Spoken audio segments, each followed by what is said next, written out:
আসসালামু আলাইকুম, কেমন আছেন সবাই? আশা করি সবাই ভালো আছেন। আলহামদুলিল্লাহ, আমিও ভালো আছি। আজকে হঠাৎ করেই এক জায়গায় যাওয়ার প্ল্যান করলাম মা মেয়ে। তা আমরা কোথায় যাইতেছি স্কিপ না করে ফুল ভিডিও দেখবেন, তাহলে বুঝতে পারবেন মা মেয়ে কোথায় যাইতেছি আমরা। এখন বাজে কয়টা? এখন বাজে হচ্ছে 4:16। এখন যাইতেছি। আর একটু আগে গেলে ভালো হইতো, বেশি দূরে না, সমস্যা নেই। আমার সাথে থাকেন, দেখতে থাকেন ভিডিও আমাদের। লাইট অফ করে এক জায়গায় যদি আমার মেয়ের এনে যাওয়ার যায়, আমার মেয়ে একটু একটু বাহানা করবে, যে কোনো একটা সুতাতেই বাহানা করবে। চল, নিজেরা ঘুমাইতেছে। কি এলো?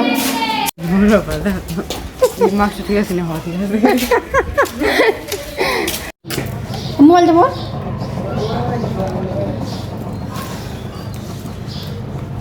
কোন পাশ দিয়ে যাবো? একটু জানাই পাশ দাও। বৃষ্টি নামার পর জায়গায় জায়গায় পানি জমে রয়েছে, অবস্থা হয়েছে কি?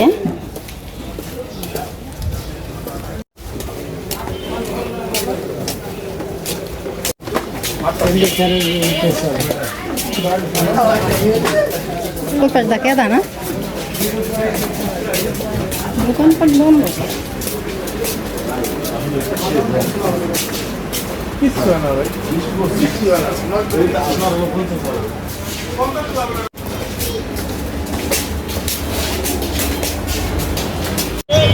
যতই ঝড় বৃষ্টি থাকুক আর বাজারে মানুষজন না থাকুক, তাও এই রাস্তাটায় জ্যাম থাকবেই, ঠিক না?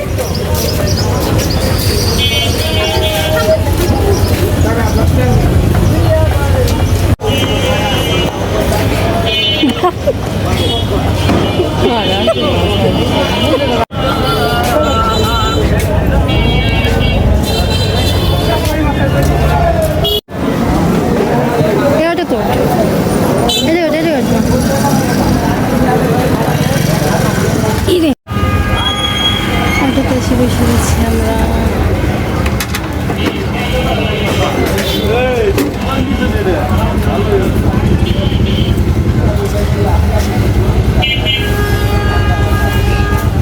ভাই আমরা দুজন হয়েছি, আরো হবে, তারা গাড়ি ছাড়বে।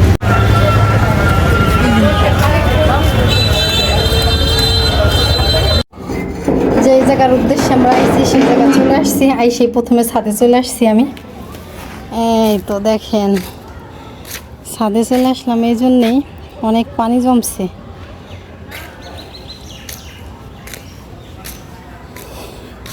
এই পাশ দিয়ে অনেক পানি জমছে, যে বাবা এই পাশ দিয়ে আরো, এই পাশ দিয়ে আরো জমছে। এদিকে দেখি তার একটা জিনিস, যে জিনিসটার জন্য বেশি মানে, আরে আমার আল্লাহ, যে জিনিসটার জন্য বেশি গরজ করে আসলাম, দেখেন, দেখছেন একবারও এই গাছের আনারস আমরা খাইতে পারি না। এই যে এই গাছে আনারস ধরছিল, তুচ্ছভাবে মানে গাছটা লাগানো হয়েছে, তত যত্ন করি না আমরা। কিন্তু যত্ন ছাড়া আলহামদুলিল্লাহ অনেক আনারস ধরে, প্রত্যেক বছর একটা আনারস আমরা খাইতে পারি না। দেখছেন এই যে কিছুদিন আগে আনারস দেখে গেছি, দেখেন আনারস নাই, ছিঁড়ে ফেলাইছে। এই জায়গাটা ছিঁড়ছে, এই জায়গাটা ছিঁড়ছে, দেখছেন কি বলবো। মাশাআল্লাহ, মানুষ অনেক যত্ন করে করতে পারে না, আমরা বিনা যত্নে এত সুন্দর আনারস গাছ আছে আমাদের ছাদে, কিন্তু আমরা খাইতে পারি না। এই পাশ দাও পানি জমছে। এই জায়গার থেকে টাইসের টুকরা নিয়ে পরিষ্কার করে দিই। বাড়ির মানুষজন কোথায়? বাড়ির মানুষজন দেখতে পাইতেছি না।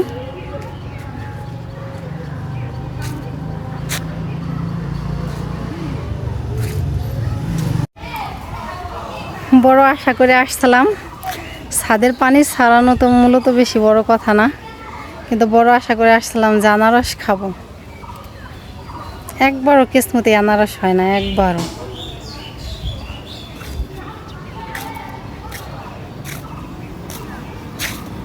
তো ছাদের চারকোনার পানি ছাড়ানো হয়ে গেছে, এখন চলে যাই। ছাদটা সুন্দর করে সুরা দিলে ভালো হইতো বেশি, কিন্তু সুরা দেবো কীভাবে? ছাদ হলো ভিজা।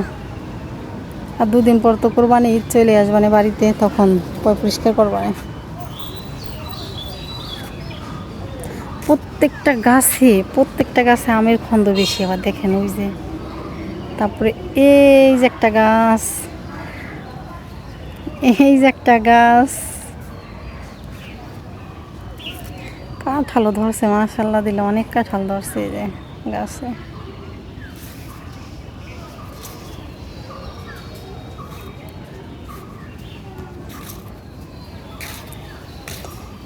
আল্লাহ, মানুষের ইমান দেখলে একবার না প্রত্যেকবার চুরি করে আনারস, প্রত্যেকবার, একবার দুইবার না প্রত্যেকবার। কেমন যে মানুষের ইমান বুঝি না। তো ছাদে দেখেন জায়গায় জায়গায় পাতা ছাতা ভরেই রয়েছে, ছাদ ভরা। ওই যে চলে যাই এই রুমের ভিতরে, এই জায়গা পিস ছড়াই রেখে দিছি।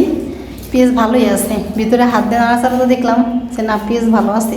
একটা ব্যাগ নিয়ে আসার সময় মনে করি যে পিস নিয়ে যাব, মনে করি ব্যাগটা আনারই মনে নেই।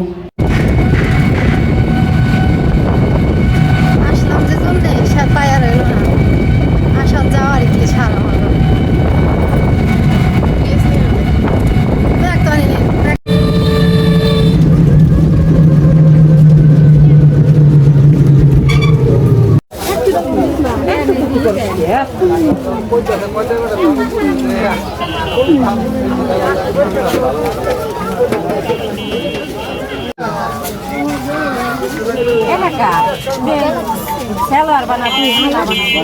আমি ভালো বুঝবা না, তুমি বসো, ভালো বুঝবা। ওই দামি তো ধরছেন না কাকা। বাড়ি গেছিলাম, সেটা তো আপনাদের দেখাইলাম। আমি বাড়ি যে জন্য গেছি সে কিছুই হয় নাই, বাড়ি যে জন্য গেছি পরে চলে আসছি। তা মেয়েকে বললাম বাসায় ঢুকবো না এখন, এখন একটু বাজারের ভিতরে যাব, চল আমি তুই বাজারের ভিতরে একটু ঘুরে আসি। মেয়ে বলে কি জন্য যাবো, এমনি যাবো চল। এগুলো কেনার কোনো প্ল্যানই ছিল না, বাজারের ভিতরে যে যেগুলো কিনে নিয়ে আসছি। মেয়ের জন্য একটা জামা আর আমার জন্য হচ্ছে দুটা জামা কিনে আনছি। উপর দিয়ে হালকা পাতলা কিছু দেখাই আপনাদের, এই যে তারপরে এই যে একটা ওড়না, তারপরে এই যে একটা 3 পিস, বেশি বাইর করবো অল্প দিয়ে দেখাই। এই যে তারপরে মেয়ের জন্য যে একটা প্যান্ট, এটা কি প্যান্ট বলে জানি ভাইয়া? Baggy pant. হ্যাঁ ব্যাগি প্যান্ট, জানি না কোনদিন পরে আমি জানিও না, এখন নতুন বের হয়েছে, এখন মেয়েরা বিয়ে করতে হয়। আর এই যে কিনে আসার সময় সবজি, এক কাকা বললো মা নেও ভালো, এখন দেখি না সবজিগুলো অনেক তরতাজা সুন্দর সবজিগুলা। দামে আমার পড়ছে, নিয়ে আসছে উস্তাদ চিংড়া। আর নিয়ে আসছি কি জানেন, বিশেষ খাবার চাল নিয়ে আসছি। ঘরে চাল থাকলে মরিচ লবণ দিয়েও ভাত খাওয়া যায়, সবজি তো পরে কিনছি, আগে চাল কিনছি। তো চাল আর এগুলা কিনে নিয়ে আসছি। এগুলো কেনার কোনো প্ল্যানই ছিল না, নিয়ে আসছি কিনা। আর ওই যে আমার মেয়ে বাজার থেকে এসে কী করতেছে দাঁড়ান আপনাদের দেখাই। বাজার থেকে এসে আমার মেয়ে দুধ গরম করে যে বিস্কিট দেখাইতেছে। বরাবর আমার মেয়ের অভ্যাস, চা দিয়ে হোক দুধ দিয়ে হোক চিনির পানি দিয়ে হোক যেইভাবে খাবে। বাজার থেকে কোথায় লেগে গেছে, আজকে তো বাজারে কিছুই খাওয়াইনি। আমি বাজারে গেলে পরে আমার মেয়ে আমার সাথে গেলে আমি মেয়েকে বলি কি খাবি, কিন্তু মাঝে মাঝে আমার মেয়ে এমন ভাব করে, বিস্কিট প্লেট এনে শিখে একটা ফ্রিজে নিতে, এমন ভাব করে আমার মেয়ে না খাবো না, আজকে আমি বলিও নাই, কিন্তু পরে খায়। কিন্তু ওরকম ভাব করলে কী হবে, পরে কিন্তু খায়। আর আজকে আমি বলিও নি, বাসায় এসেই একা একাই দুধ গরম করে যে খাইতেছে বিস্কিট দিয়ে চুবিয়ে চুবিয়ে। দেখেন এই যে রাত্রে বাজার থেকে এসে আমার বুরকা আমার মেয়ের বুরকা দুজনের বুরকায় মেয়ে ধুয়ে দিচ্ছে। আমি নিষেধ করছিলাম যে রাত্রে ধোয়ার দরকার নেই, কালকে আমি ধুয়ে দেবানে না, ও রাত্রে বুরকা ধুয়েছি। ধুয়ে সারা রাত গোসলখানায় ছিল পানি ঝরা দেওয়া। তো সকালে আমি নিয়ে আসছি বেলকনিতে বুরকা মেলার জন্য। আজকে ও রোদ উঠবে না নাকি?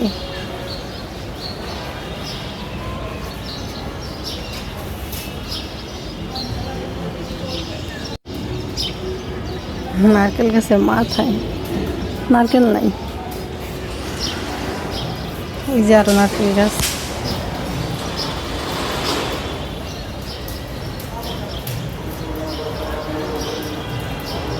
আজকে রোদ উঠবে না, সকালে দেখছি হালকা পাতলা একটু রোদ, আকাশ ভর্তি মেঘ। কয়দিন তো গরমে একেবারে জ্বালাই দিছে, আর এখন এই যে ঠান্ডা করতেছে।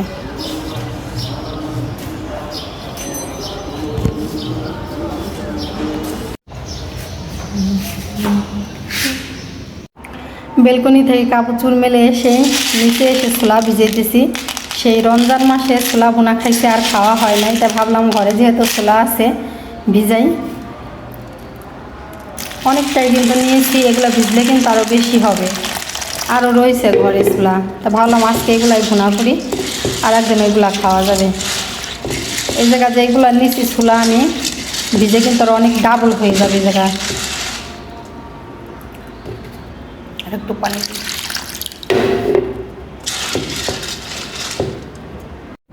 ছোলা ভিজে রেখে চলে আসছি রান্নাঘরে। আজকে রান্না করব হচ্ছে পাঙ্গাস মাছ, তাই ফ্রিজ থেকে পাঙ্গাস মাছ বের করে যে ভিজাই নিছি। তা পাঙ্গাস মাছের ভিতরে একটা চন্দনী দিয়ে দেবো, আমরা চন্দনী বলি এই সবজিটাকে। একটা চন্দনী দিয়ে এই পাঙ্গাস মাছ রান্না করব, আর উস্তা ভাজি করব। আজকে রান্নায় এই উস্তা ভাজি আর হচ্ছে চন্দনী দিয়ে পাঙ্গাস মাছ রান্না করব। তো ওদিকে ভাত চড়াই দিছি, এদিকে কেটে কুটে নিতেছি। তা পেঁয়াজ মরিচ কেটে নেবো এখন। মশলা তো ব্লেন্ডার করা আছেই। দেখেন আমার মরিচের অবস্থা, দেখছেন কি হয়ে গেছে, তাই এগুলো কাইটে কুটে নেই। উস্তা ভাজি করে নেওয়া হয়ে গেছে। তারপরে ওই যে কড়াইতেই মাছ ভোনার জন্য মশলা কোটাইতেছি।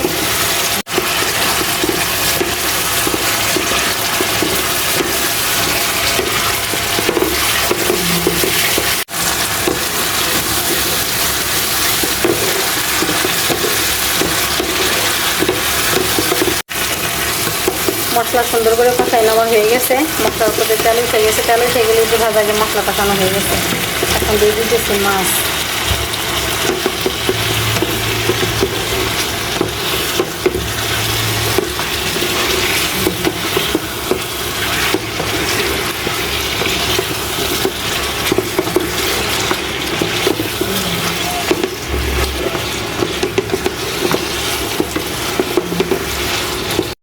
তেজপাতা দেওয়ার মনে ছিল না, আমি পাঙ্গাস মাছে বরাবর সবসময় তেজপাতা দিই, তো এখন দিয়ে দিলাম। পানি দিয়ে দিই। পানিটা একটু বেশি করে দিলাম, এখন ঢাকনাটা ঢেকে দিই। এই পানি টানা একবার ভুনা ভুনা করে ফেলবো তরকারি।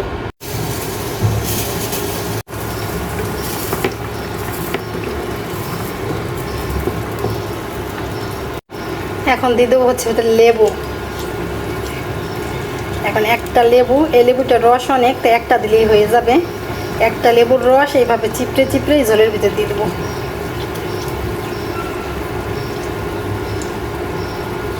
পাঙ্গাস মাছ রান্না করলে এইভাবে লেবুর রস দিই, তাহলে তরকারিটা অনেক মজা লাগে। পাঙ্গাস মাছের কোনো স্মেলই থাকে না। অনেকেই বলে পাঙ্গাস মাছ গন্ধ কয়, এটা কয় সেটা কয়। পাঙ্গাস মাছ সুন্দর করে কাইটে ধুয়ে নিলে আর এইভাবে রান্না করলে কোনো গন্ধ থাকে না। লেবুর রসটা দেওয়া হয়ে গেছে, এখন আবার ঢাকনাটা ঢেকে দিই। একটা আজান দিয়ে দিছে, এদিকে আমার রান্নাও হয়ে গেছে। এই তো আমার পাঙ্গাস মাছের তরকারির ফাইনাল লুক। এই যে কালারটা দেখেন, ওয়াও, দেখছেন একেবারে টানাই ফেলছে। আমি ভুনা ভুনা করে ফেলছি, বেশি ঝোল রাখিনি। তাই তো রান্না হয়ে গেছে। ছোলা সেদ্ধ করতে চাইছিলাম, এখন ছোলা আর একটু ভিজবে, তারপরে সেদ্ধ করব।